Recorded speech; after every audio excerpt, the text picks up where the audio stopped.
Good morning everyone. आज हमारा chapter है dual nature of radiation and matter. Note down, dual nature of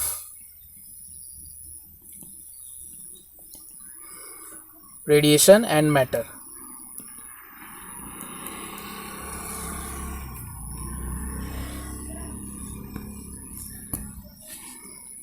इसमें देखो हम दो टॉपिक्स कवर करेंगे। एक तो डुअल नेचर होता है, मतलब फोटोन और इलेक्ट्रॉन में क्या सिमिलैरिटी है, क्या डिफरेंस है, ये पढ़ेंगे।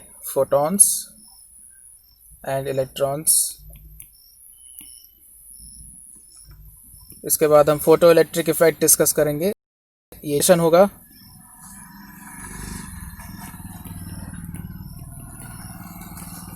Dual nature of radiation and matter का, फोटो इलेक्ट्रिक इफेक्ट।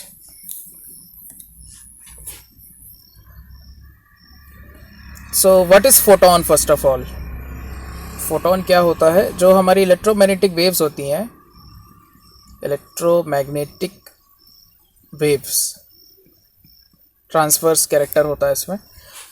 इसकी जो एनर्जी होती है वो स्मॉल पैकेट्स के फॉर्म में होती है। जैसे कि हम सन से विजिबल रेज रिसीव कर रहे हैं, इंफ्रारेड भी आ रहा है सन से, हीट रेडिएशंस आ रहे हैं, ठीक है। अल्ट्रावायलेट भी आता है बट वो अपर एटमॉस्फेयर में एब्जॉर्ब हो जाता है।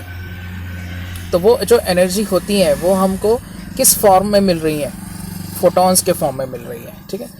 जो हमारे रेडियो वेव्स होती हैं, एफएम रिसेप्शन जो होता है रेडियो का वो भी हम फोटॉन्स के फॉर्म में रिसीव करते हैं। जो एंटीना होता है, एंटीना रिसीव करता है और ट्रांसमिट भी फोटॉन्स के फॉर्म में करेगा, ठीक है। So energy of electromagnetic waves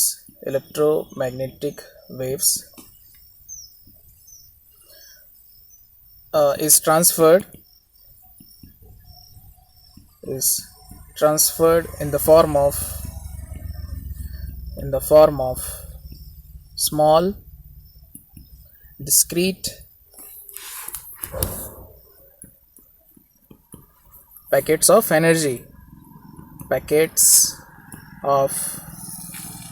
energy known as photons।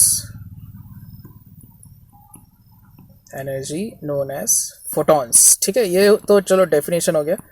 तो ये पैकेट ऑफ एनर्जी होती है, ठीक है। अभी जैसे कि मान लो कोई एनर्जी का सोर्स है तो वो फोटॉन्स को थ्रो कर रहा है। तो वैक्यूम में इनकी स्पीड क्या होती है?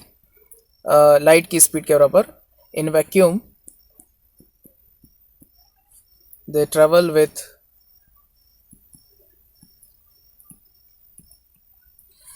3 × 10⁸ मीटर पर सेकेंड की स्पीड से जाते हैं। इलेक्ट्रोमैग्नेटिक रेडिएशन से, ठीक है। और किसी मीडियम में अगर हम बात करें तो फिर रिफ्रैक्टिव इंडेक्स का फॉर्मूला लगा के हम स्पीड निकाल सकते हैं। उसी तरह से देखो, जो इलेक्ट्रॉन है, इलेक्ट्रॉन में मास होगा, ठीक है। तो ये पार्टिकल है। जब ये किसी स्पेस से पास करता है तो अपने अराउंड वो इलेक्ट्रिक और मैग्नेटिक फील्ड को चेंज कर सकता है, ठीक है। ये इसकी प्रॉपर्टी होती है। इसमें पार्टिकल कैरेक्टर है, इसमें मोमेंटम होगा। मोमेंटम मैं डिटेल में भी बताऊंगा, फोटोन और इलेक्ट्रॉन दोनों का ही एनर्जी भी डिस्क्राइब करूंगा। कहने का मतलब, इलेक्ट्रॉन जब किसी ऑब्जेक्ट से टकराएगा तो मोमेंटम ट्रांसफ़र करेगा अपना, ठीक है ना। मोमेंटम चेंज होगा इलेक्ट्रॉन का। हो सकता है कि उसको पॉजिटिव मोमेंटम मिल जाए या नेगेटिव मोमेंटम मिले, कोलिजन के रूल्स लगेंगे उसमें। तो ये इलेक्ट्रॉन और फोटोन की हम बात क्यों कर रहे हैं? वो इसलिए कर रहे हैं कि जो हम माइक्रोस्कोपिक फिनोमेना जो हम देखते हैं, जैसे कि फोटो इलेक्ट्रिक इफेक्ट, ठीक है ना, थर्मायोनिक एमिशन ऑफ इलेक्ट्रॉन्स, इन सब से पता चलता है कि फोटोन और इलेक्ट्रॉन इंटरेक्ट करते हैं। इंटरेक्ट करना मतलब एक फोटोन इलेक्ट्रॉन से जब टकराता है तो वो अपनी एनर्जी और मोमेंटम इलेक्ट्रॉन को ट्रांसफ़र कर सकता है, ठीक है ना।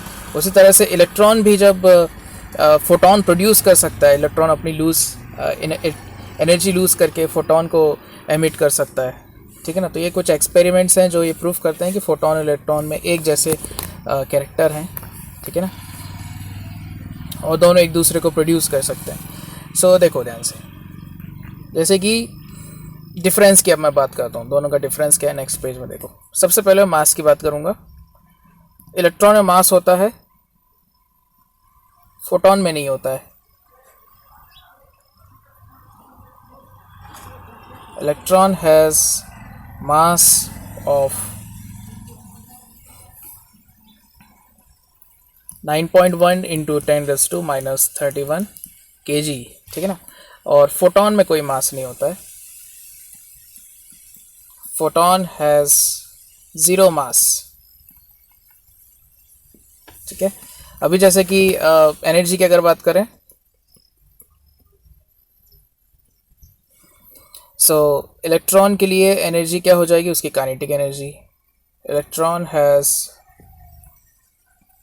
है ना, फ्री इलेक्ट्रॉन की बात हो रही है। बाउंडेड इलेक्ट्रॉन में तो फिर पोटेंशियल एनर्जी भी लेना पड़ेगा, बट फ्री इलेक्ट्रॉन के लिए हम kinetic energy only. Electron has energy, kinetic energy is equal to half mv² या p²/2m। फोटोन का एनर्जी का फॉर्मूला हमने पहले भी किया है। Photon has energy E is equal to hf, ठीक है ना, प्लैंक्स कांस्टेंट इनटू फ्रीक्वेंसी, या तो फिर hc/λ भी ले सकते हैं। h की वैल्यू होती है 6.63 इंटू 10⁻³ जूल इंटू सेकेंड। ये एनर्जी का डिस्क्रिप्शन हो गया फोटोन और इलेक्ट्रॉन का। एक होता है energy equivalent of mass, energy equivalent of mass. तो ये इलेक्ट्रॉन के केस में होएगा, बिकॉज इलेक्ट्रॉन के पास मास है, सो उसमें एक एनर्जी होगी जो आइंस्टाइन ने एक फॉर्मूला दिया है हमें, E is equal to mc²। So अगर कोई पार्टिकल है उसमें मास m है, तो उसमें एक एनर्जी भी होगी जो कि एनर्जी इक्विवेलेंट ऑफ मास कहा जाता है। दैट मीन्स अगर पूरा का पूरा मास उसका एनर्जी में कन्वर्ट कर दिया जाए, और वो एनर्जी कौन सी होगी, इलेक्ट्रोमैग्नेटिक वेव्स के फॉर्म में, तो कितना उसका वैल्यू होगा, m इंटू c²। तो हम निकाल सकते हैं इलेक्ट्रॉन के केस में। इलेक्ट्रॉन के केस में एनर्जी क्या हो जाएगा, 9.1 into 10⁻³ into 3 into 10⁸ whole square, है ना। ये कैलकुलेट करके हम जूल में आंसर निकाल सकते हैं। तो एक इलेक्ट्रॉन को जो उसका मैटर है, मतलब मास से पूरा एनर्जी में अगर कन्वर्ट हो जाए तो इतनी एनर्जी वो प्रोड्यूस करेगा। 9.1 इंटू 9 इंटू 10⁻³ प्लस 16, 81.9 इंटू 10⁻, ये कितना हो गया, 15 जूल। ये इलेक्ट्रॉन की एनर्जी है if you convert whole mass of electron into energy. तो ये एक्चुअली में होता भी है। ये पाया गया है कि एंटी मैटर जो होता है इलेक्ट्रॉन का, और उसमें वो जब मैटर और एंटी मैटर कंबाइन हो जाते हैं तो टोटल मास तो ज़ीरो हो जाएगा, ठीक है ना, और वो एनर्जी में कन्वर्ट हो जाता है पूरा। तो ठीक है, वैसे ही पॉजिट्रॉन इलेक्ट्रॉन का भी कंसेप्ट, जैसे पॉजिट्रॉन और इलेक्ट्रॉन आपस में टकराते हैं, कोलाइड करते हैं, तो टोटल चार्ज तो ज़ीरो हो जाता है, और हो सकता है कि उनकी जो मास है वो एनर्जी में कन्वर्ट हो जाए, इलेक्ट्रोमैग्नेटिक वेव्स में कन्वर्ट हो जाए। सो बात हो रही थी फोटोन की और इलेक्ट्रॉन की, तो ये एनर्जी हो गया। चलो अभी नेक्स्ट अपन देखते हैं मोमेंटम।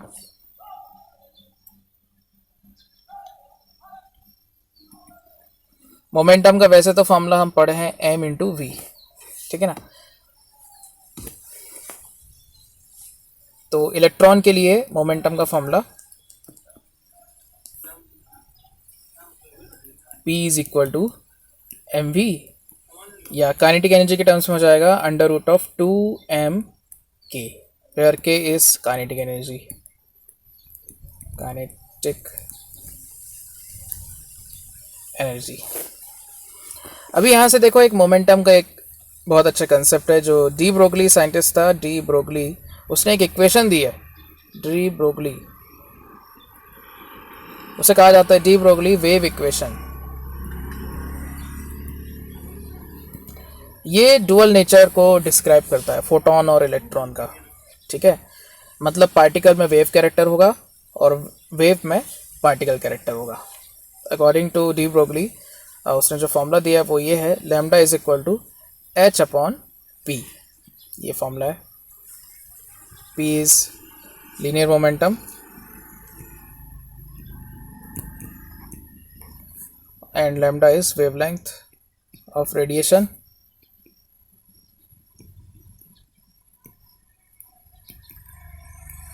सो एक मूविंग पार्टिकल से भी वेवलेंथ एसोसिएटेड है, उसको हम मैटर वेव्स कहते हैं। तो जैसे कि पार्टिकल के लिए अगर हम देखें, पार्टिकल में मैटर वेव्स आ जाएगा। जैसे कि इलेक्ट्रॉन, अभी जैसे मैंने बताया था, इलेक्ट्रॉन जब किसी स्पेस से जाता है तो अपने अराउंड वो इलेक्ट्रिक और मैग्नेटिक फील्ड चेंज कर सकता है, ऑसिलेट करा सकता है, तो उसको हम फिर मैटर वेव्स कहते हैं। तो ये बहुत छोटे पार्टिकल्स के केस में ही होता है, ठीक है ना।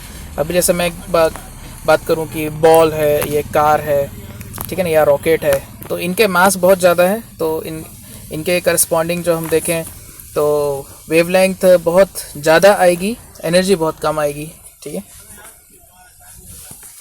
सो ये फॉर्मूला है, lambda is equal to H upon P. अभी देखो, P is equal to H upon lambda. So wavelength associated with electron क्या हो जाएगा, wavelength associated with moving electron, ये हो जाएगा h अपॉन पी या फिर h upon under root 2m k, ठीक है ना। और काइनेटिक एनर्जी को हम EV भी लिख सकते हैं अगर पोटेंशियल डिफरेंस दिया हो तो। सो ये हो जाएगा h upon under root 2m EV, ठीक है ना। यहाँ पे V क्या आ जाएगा, V is the potential difference through which electron is accelerated, क्योंकि इलेक्ट्रॉन में अगर काइनेटिक एनर्जी लाना है तो उसमें उसको हम पोटेंशियल डिफरेंस लगाना पड़ेगा, ठीक है। सो तभी वो फोर्स एक्सपीरियंस करेगा, तो फिर उसमें एक्सेलेरेशन होगा तो स्पीड गेन करेगा। So potential difference through which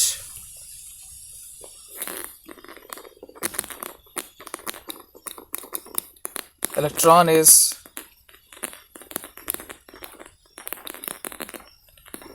accelerated.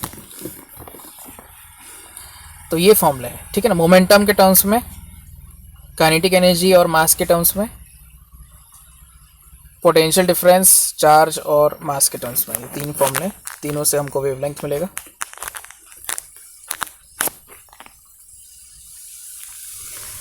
अभी जैसे कि एक न्यूमेरिकल लिखते हैं, ठीक है ना। वेवलेंथ अगर निकालना है इलेक्ट्रॉन के लिए तो ये तीन फॉर्मूले जो लास्ट में मैंने बताया ये हो जाएगा। और फोटोन की मोमेंटम फाइंड करना है तो ये h अपॉन लैम्डा से हो जाएगा। वेवलेंथ दिया रहेगा, दोनों का एक एक मैं क्वेश्चन देता हूँ, इसके बाद एनर्जी के भी फॉर्मूले देखेंगे। चलो क्वेश्चन है,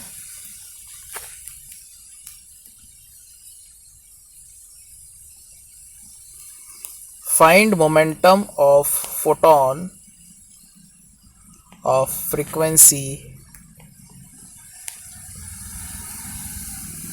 10⁻16 हर्ट्ज। ये है क्वेश्चन, बोलो आंसर क्या आएगा।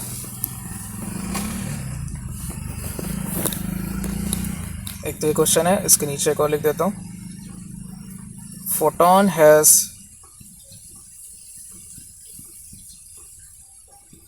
Energy of 2 electron volt, find its momentum. So जैसे कि हम पढ़े हैं, मोमेंटम निकालने के लिए वेवलेंथ पता होना चाहिए, तो पहले वेवलेंथ निकाल लो, फिर lambda is equal to h upon P लगा देना। चलो बताओ आंसर क्या है।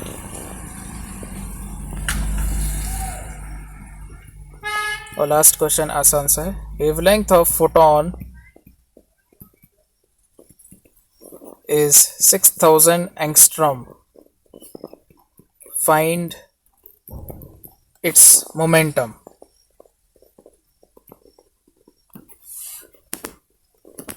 बोलो क्या आंसर है तीनों का।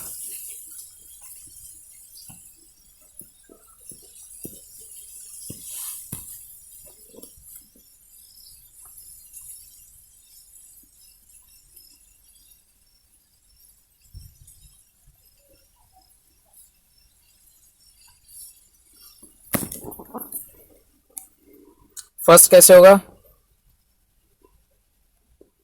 C is equal to F lambda से लैम्डा निकाल लो पहले, lambda is equal to C upon F.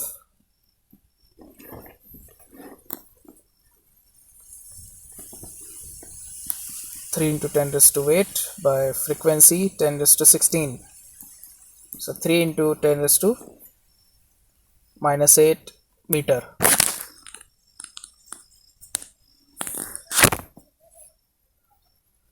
Momentum के लिए h अपॉन लैम्डा लगा दो फॉर्मूला, तो 6.63 इंटू 10⁻34 अपॉन 3 इंटू 10⁸8 -8, 2.21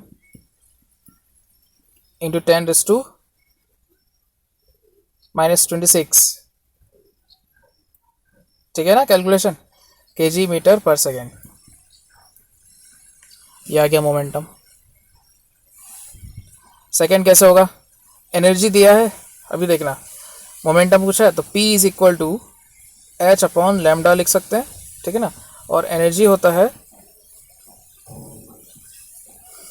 12400, ये फॉर्मूला हम लगा सकते हैं, अपॉन लैम्डा, एंगस्ट्रॉम में होना चाहिए लैम्डा, और एनर्जी किस में होना चाहिए, इलेक्ट्रॉन वोल्ट में।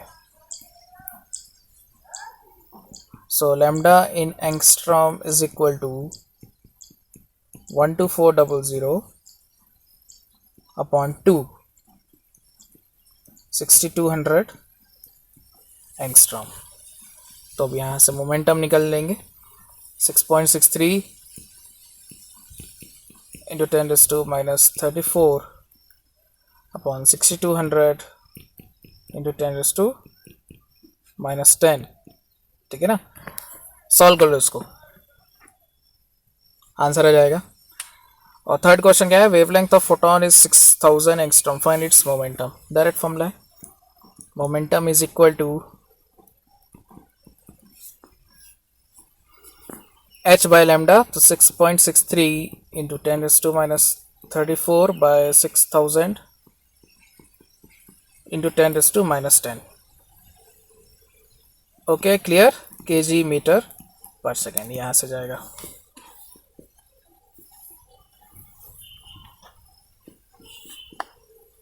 Okay done. तो फॉर्मूले अभी क्लियर हो गए होंगे, राइट, कौन सा फॉर्मूला कब लगाना है। और देखो नेक्स्ट पेज में मैं एनर्जी का फॉर्मूला बताता हूँ।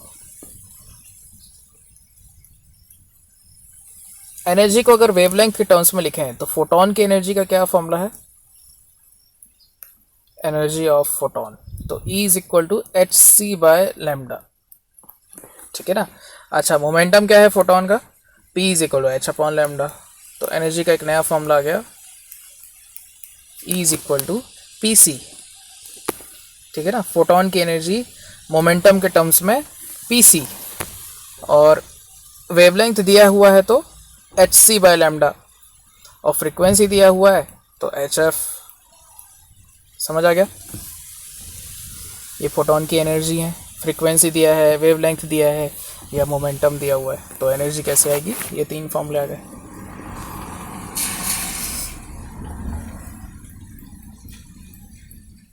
Similarly energy of electron,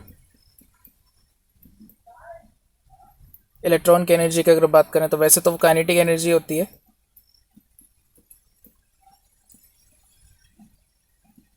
kinetic energy, तो मास और वेलोसिटी के टर्म्स में half mv²,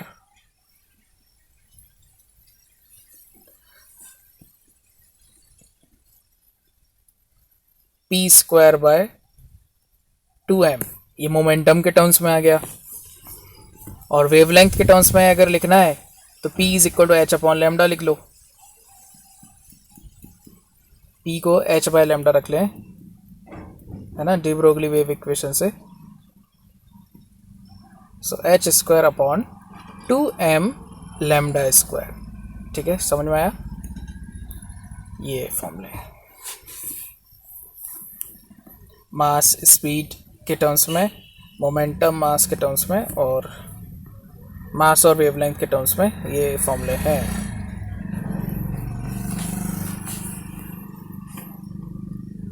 note down this all formula, इस पर बेस मैं कुछ क्वेश्चंस भी दूंगा। एक फॉर्मूला हम और लिख लेते हैं, जैसे कि वेवलेंथ का जो भी फॉर्मूला था हमने पिछले पेज में डिराइव किया है, lambda is equal to H upon P होता है ना, so H upon under root 2 MEV, ये एक फॉर्मूला आया था। तो मास की वैल्यू अगर मैं रख दूँ 9.1 इंटू 10⁻⁻31,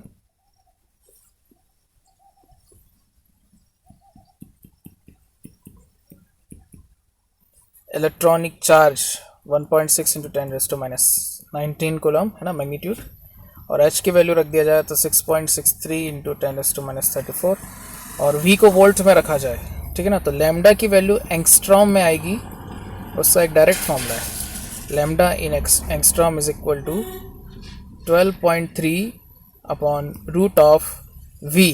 वी क्या है, वोल्टेज है, ठीक है ना, potential difference.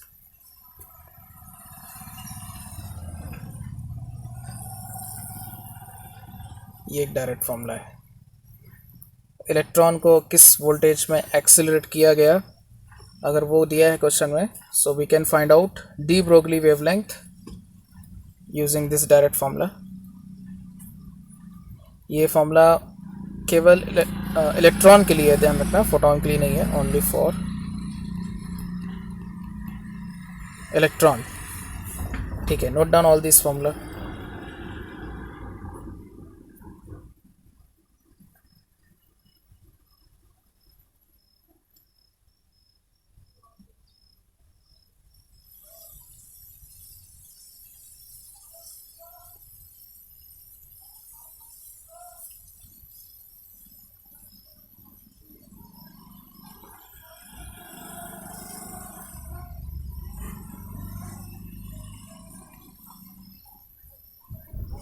Okay, now I am giving you few questions.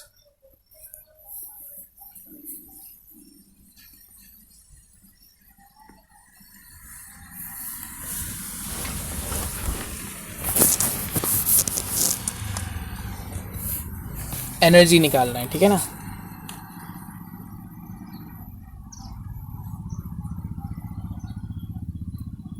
Find energy of electron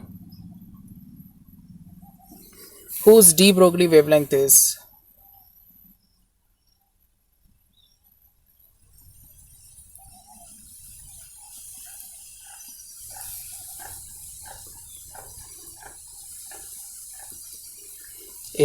10 angstrom।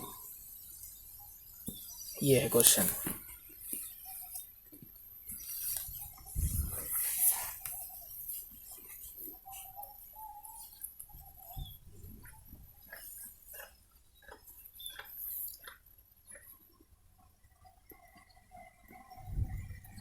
चलो फाइंड करो।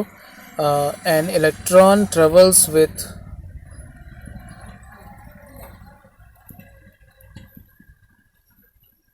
two-thirds the speed of light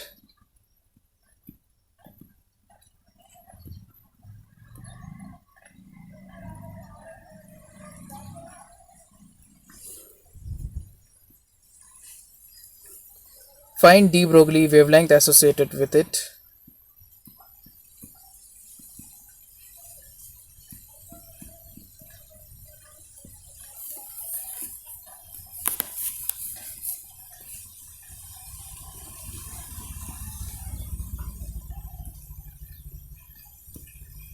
solve करो। और एक last question, electron is accelerated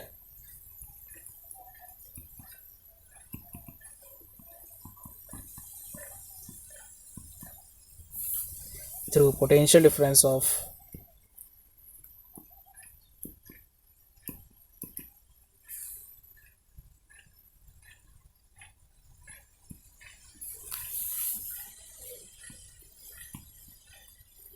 (0.9 kilovolt find wavelength of electron in angstrom।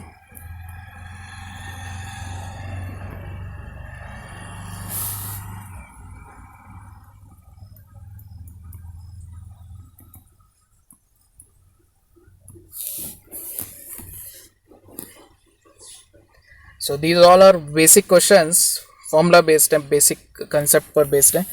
So first का क्या होगा answer? Any answer? बोलो।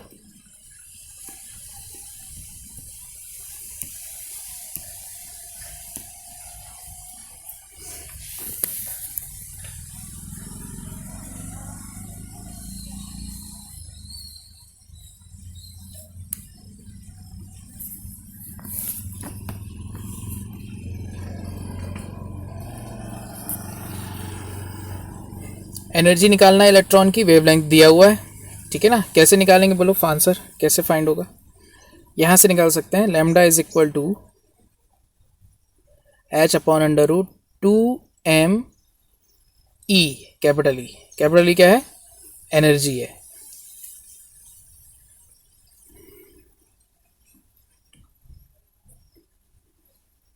और या तो फिर एक फॉर्मूला डायरेक्ट भी हम लगा सकते हैं, lambda is equal to 12.3 by root of v, तो इलेक्ट्रॉन वोल्ट में आंसर आ जाएगा। चलो यही कर लेते हैं। तो 10 is equal to 12.3 upon root v, so root v आ गया 1.23, सो v हो जाएगा 1.23 का स्क्वायर। सो एनर्जी हो जाएगी 1.23 का स्क्वायर इलेक्ट्रॉन वोल्ट, ठीक है ना। ये इलेक्ट्रॉन वोल्ट में आंसर है। उसको फिर 1.6 इंटू 10⁻⁹ से मल्टीप्लाई कर देंगे तो जूल में आंसर आ जाएगा।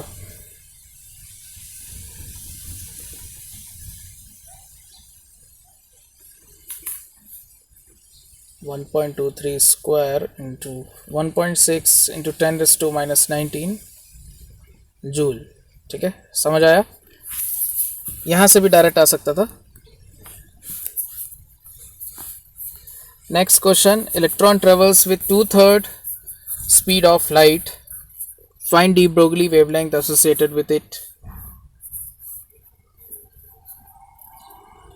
सो v is equal to 2c/3 और lambda is equal to h upon p, p लगा दो mv, so h upon m into 2c/3, 3h upon 2mc। Values रख देते हैं। ये आंसर मीटर में आएगा तो 3 into 6.63 into 10⁻34 by 2 into 9.1 into 10⁻31 into 3 into 10⁸ समझ आया? मीटर में आंसर आ जाएगा।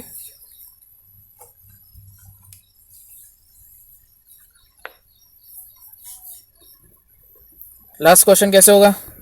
Electron is accelerated through potential difference of 0.9 kilo volts, wavelength निकालना एंगस्ट्रॉम में। तो उसका डायरेक्ट फॉर्मूला भी मैंने बताया, lambda in angstrom is equal to 12.3 divided by root of voltage through which it is accelerated. Voltage है 0.9 इंटू 1000, तो 900 हो जाएगा। 12.3 अपॉन रूट ऑफ 900, 12.3 बाय 30, ठीक है ना। ये आंसर है, एंगस्ट्रॉम में आएगा ये आंसर। 0.41 आ गया, 0.41 एंगस्ट्रॉम।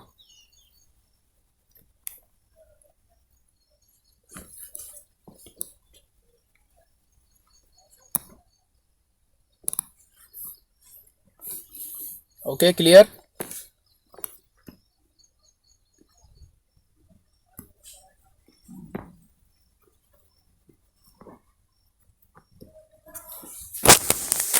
ठीक है, तो ये था, हमने कुछ डुअल नेचर का पढ़ा, फोटोन और इलेक्ट्रॉन के बीच क्या सिमिलैरिटी है और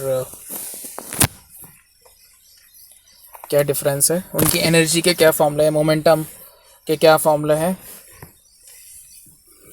अभी डिस्कस करते हैं उनके बीच का इंटरेक्शन कैसे होता है, ठीक है। तो उसके लिए एक एक्सपेरिमेंट है, फोटो इलेक्ट्रिक इफेक्ट। लिखो, note down, photo electric effect.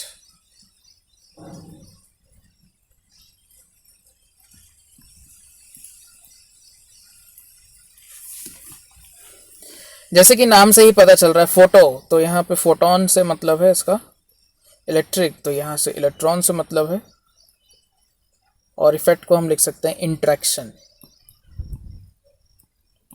Photon electron interaction. ठीक है, जैसे कि इंट्रैक्शन का मतलब बात करना होता है ना, तो जैसे दो फ्रेंड हैं, एक ने बात शुरू किया, दूसरा सुन रहा है, ठीक है ना, उस तरह से। तो यहाँ भी फोटोन में मोमेंटम होगा, तो वो अपना मोमेंटम इलेक्ट्रॉन को दे देगा। ठीक है, अब इलेक्ट्रॉन जनरली कहाँ पाए जाते हैं? कंडक्टर्स में। ठीक है, कंडक्टर में अगर इलेक्ट्रॉन है तो फ्री है वो, मान लो ऐसा कोई इलेक्ट्रॉन जो कि फ्री है, उस इलेक्ट्रॉन को मुझे कंडक्टर से बाहर निकालना है। ठीक है ना, how to take out electron from surface of metal.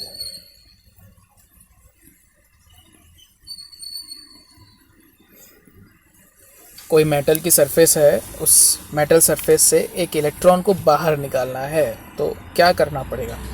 तो एक तो तरीका है कि सिंपल जो मेटल है उसको हीट दो, हीट अप करो उसको। ठीक है ना, तो थर्मायोनिक एमिशन होता है, फिर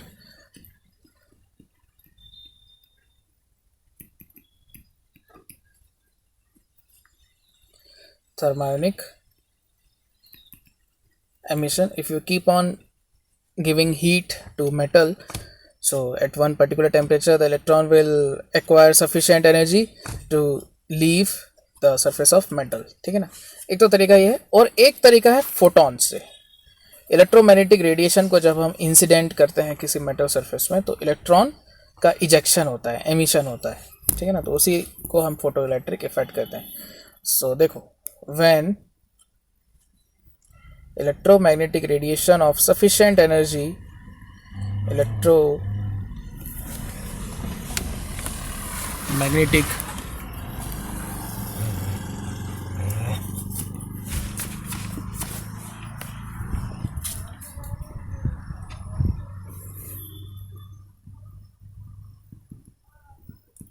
radiation of sufficient energy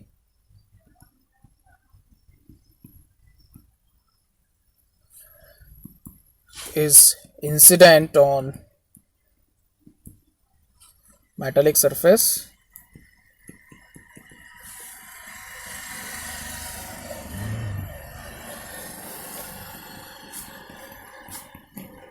then electrons from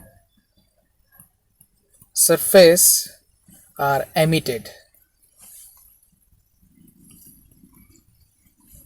from surface। ठीक है ना, सरफेस से इलेक्ट्रॉन, जैसे कि देखो एक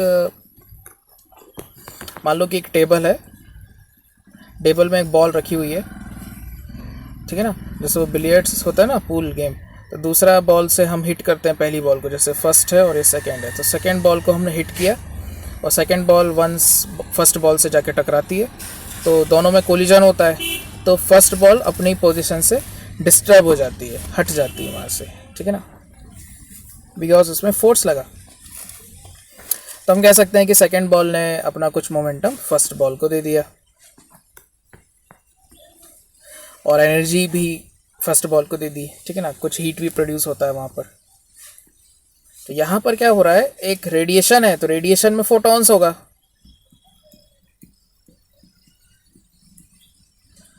और सरफेस में इलेक्ट्रॉन है, तो फोटॉन ने इलेक्ट्रॉन को डिस्टर्ब किया, उसको टेक आउट किया। ठीक है ना, उसको एमिट करा दिया सरफेस से।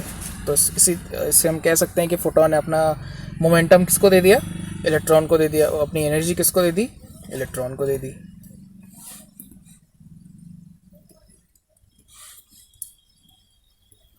सो कंसेप्ट ये है कि one photon takes out one electron. ठीक है ना, वन वन इंट्रैक्शन होगा। ऐसा नहीं हो सकता कि एक फोटॉन दो इलेक्ट्रॉन को निकाल ले, या दो या तीन फोटॉन मिलके एक इलेक्ट्रॉन को निकालें, ऐसा नहीं होता है। ठीक है ना, कैसा होता है? एक फोटॉन एक इलेक्ट्रॉन को निकालेगा। One photon takes out one electron by giving its momentum and energy completely. Photon जो है अपना पूरा मोमेंटम और एनर्जी इलेक्ट्रॉन को दे देता है। अब इलेक्ट्रॉन के पास एनर्जी है, मोमेंटम है, तो वो सरफेस छोड़ के बाहर आ जाता है वो, ठीक है ना। सो इनिशियली अगर वो कंडक्टर न्यूट्रल रहा होगा और इलेक्ट्रॉन बाहर आते जा रहे हैं, तो that means the conductor is acquiring positive charge. थोड़ा सा इलेक्ट्रोस्टैटिक्स भी हम यहाँ डिस्कस करेंगे।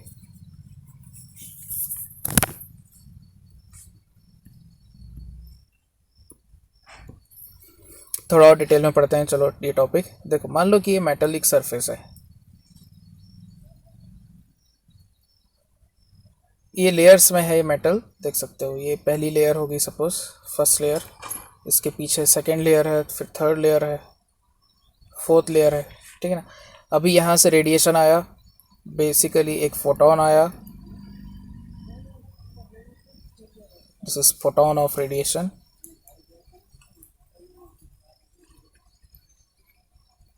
सो अभी देखो जैसे सरफेस में कोई इलेक्ट्रॉन है, यानी कि फर्स्ट लेयर, ये रेस्ट में हो सकता है और फोटोन ने अपनी एनर्जी पूरी सरफेस इलेक्ट्रॉन को दे दी। तो उसके पास एक सफिशिएंट एनर्जी होनी चाहिए, फोटोन में एक मिनिमम एनर्जी होनी चाहिए। तो उस मिनिमम एनर्जी को एक नाम दिया गया है, उसे कहते हैं थ्रेशोल्ड एनर्जी या work function of metal surface. Work function of metal surface, threshold energy of photon। Photon के पास कम से कम कितनी एनर्जी होनी चाहिए कि वो इलेक्ट्रॉन को जस्ट बाहर ला सके, सरफेस के बाहर। Minimum energy photon must have to just take out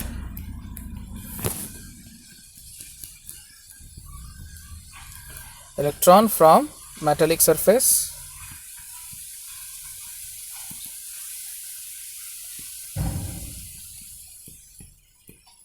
उससे जगह ज़्यादा एनर्जी है तो फिर वो उसकी काइनेटिक एनर्जी में बदल जाएगा, ठीक है, वो मैं आगे बताऊंगा।